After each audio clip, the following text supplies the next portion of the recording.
Welcome to the Fighter Index, MMA's unofficial fighter scoring system. In this video, we're breaking down one of those old school UFC matchups that gives that nostalgic early to mid 2000s feeling in King Green versus Jeremy Stephens. Green is a veteran built around confidence, composure, and some of the slickest defensive striking in the division. He controls exchanges with timing, range, and the kind of relaxed style that frustrates aggressive opponents. Stephens, on the other hand, is the longest tenured and one of the most dangerous power punchers the division's ever seen, built around pressure, heavy hands, and the ability to change a fight instantly with one shot. Green wants a clean technical fight where he can control the pace and make reads. Stephens wants to close the distance, force exchanges, and turn every moment into a chance for damage. We're going to break down their strengths and weaknesses, go through all four pillars of the Fighter Index, map out the fight dynamics, take a look at their paths to victory, and see which fighter holds the edge when the numbers come together for their Fighter Index scores at the end of the video. King Green's biggest strength is how comfortable he is controlling striking exchanges without forcing anything. His game is built around timing, composure, and a deep understanding of range. He fights with a relaxed, almost playful style, using shoulder rolls, hand traps, subtle head movement, and counters to make opponents miss while staying in the pocket. What makes Green especially effective is how well he dictates pace. He doesn't rush, he doesn't panic, he forces opponents to fight at the speeds he wants. His defensive awareness lets him stay in striking range longer than most fighters are comfortable with, and that creates clean counter opportunities.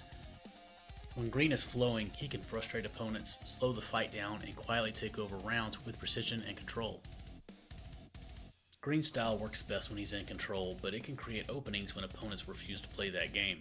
His relaxed, hand-slow approach can leave him exposed to clean shots, especially against aggressive fighters who are willing to pressure forward and throw with real power. He also relies heavily on rhythm and timing, so when opponents disrupt that flow with pressure or faster exchanges, his effectiveness can dip. In chaotic fights or high-output exchanges, his defensive style becomes less reliable. There are also moments where his output stays low enough to make rounds closer than they need to be. If he isn't dictating the pace, the fight can start slipping away from him. Jeremy Stephens' biggest strength is simple: real fight-changing power. His entire game is built around impact. He throws with bad intentions and doesn't need much volume to change a fight. One clean connection can separate his opponent from their consciousness and send them to the land of winds and ghosts. What makes Stephens especially dangerous is how he applies that power. He pressures forward, backs opponents up, and forces exchanges where his boxing, heavy leg kicks, and close-range physicality start to matter. He's always looking to make the fight uncomfortable and turn technical exchanges into dangerous ones. Add in his durability and willingness to engage, and he stays a threat even when fights get ugly. If Stephens can force people in his kind of fight, he's always hunting for the finish. Jeremy Stephens is always dangerous offensively, but his aggressive style can work against him when fights become more technical and controlled. His forward pressure can become predictable, and disciplined fighters who manage distance well can make him chase instead of letting him set his shots. His striking defense also leaves openings, especially when he's pressuring and willing to trade. He can absorb clean counters while trying to land something bigger, and if he isn't finding success early, his output can start to dip.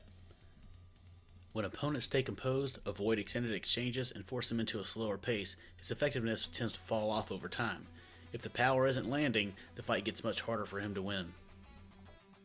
Now it's time to break these fighters down using the Fighter Index scale.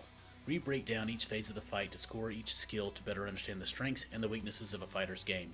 All Fighter Index scores are based on a scale of 1 to 10. Scores are subjective and can change as the fighter evolves from fight to fight.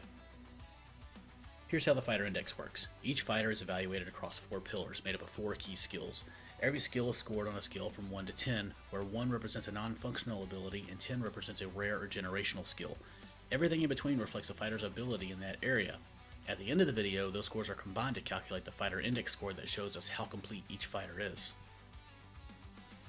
Pillar 1, Fight IQ and Athletic Tools. This is where the differences in approach and control really start to show between these two fighters.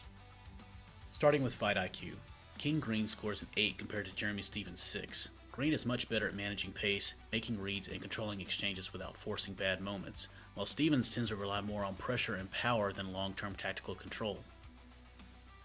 Athleticism is even at 7 apiece. Both fighters bring solid physical tools, but they use them differently. Green through movement, reactions, and defensive timing, while Stephens uses explosiveness to close distance and create damage. In stamina, Green holds a slight edge, 7 to Stephens' 6. He's a little more consistent as fights stretch on, while Stevens can slow down more noticeably if he isn't finding success early. Resolve is the one category that favors Stevens, scoring a 9 compared to Green's 8. His toughness, willingness to bite down on his mouthpiece in hard exchanges, and ability to stay dangerous through damage give him that edge. So while Stevens has the stronger pure grit factor, Green's advantages in fight IQ and pacing give him the edge in Pillar 1 because he's better built to control how the fight unfolds.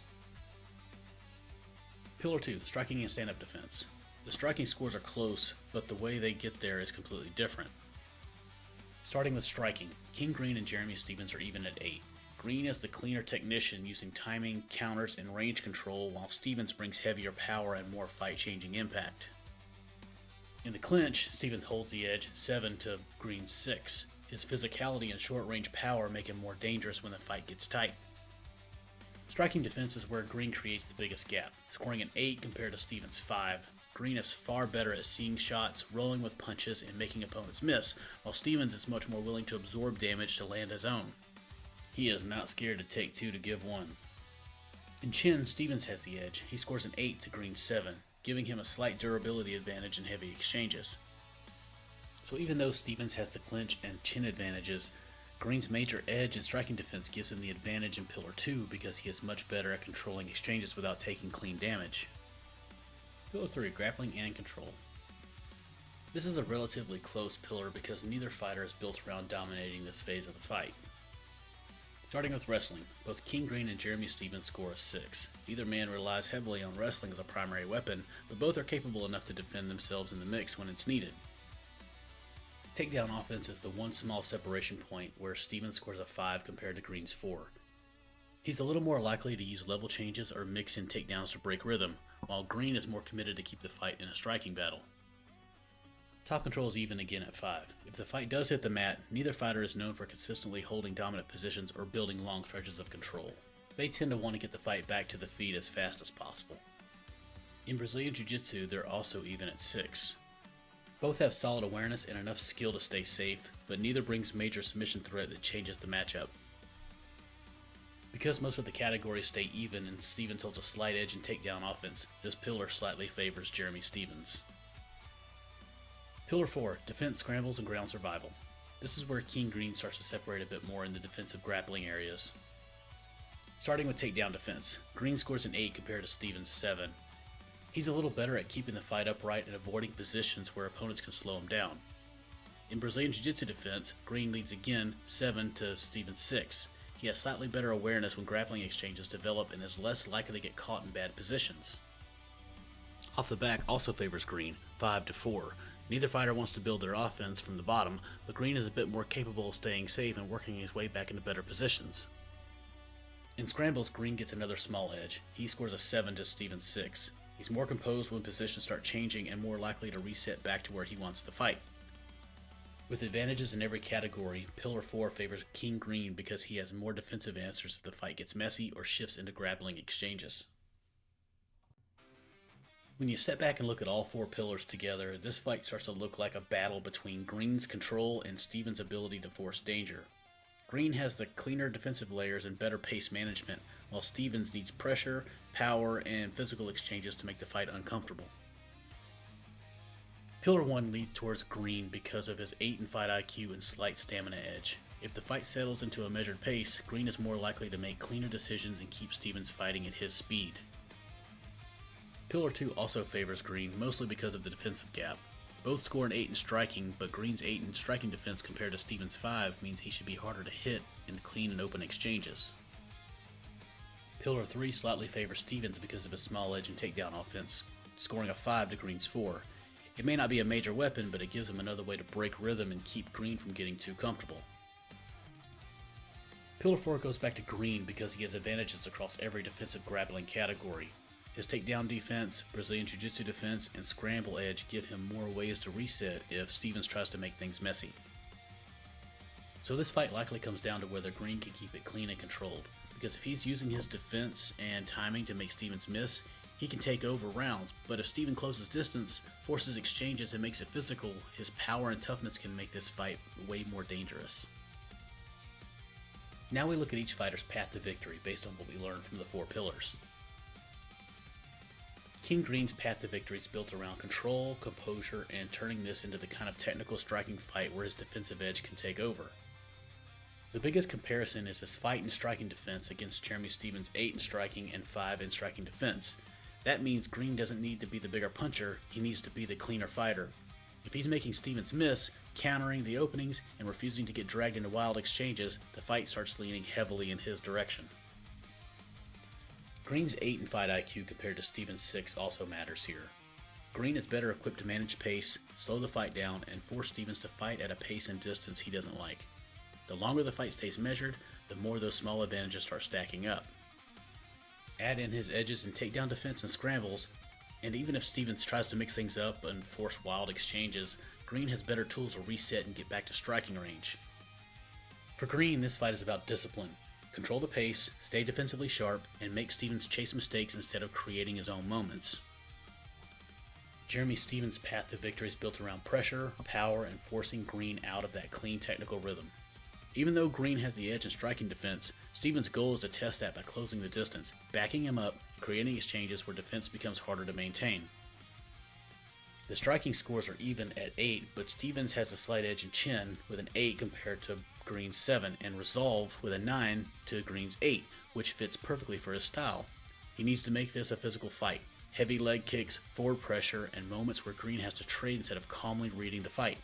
If he can disrupt Green's timing and make the exchanges faster and messier, that's where his power becomes the biggest factor. He also holds a slight edge in takedown offense, scoring a 5 to Green's 4, which gives him another way to mix things up and stop Green from getting too comfortable.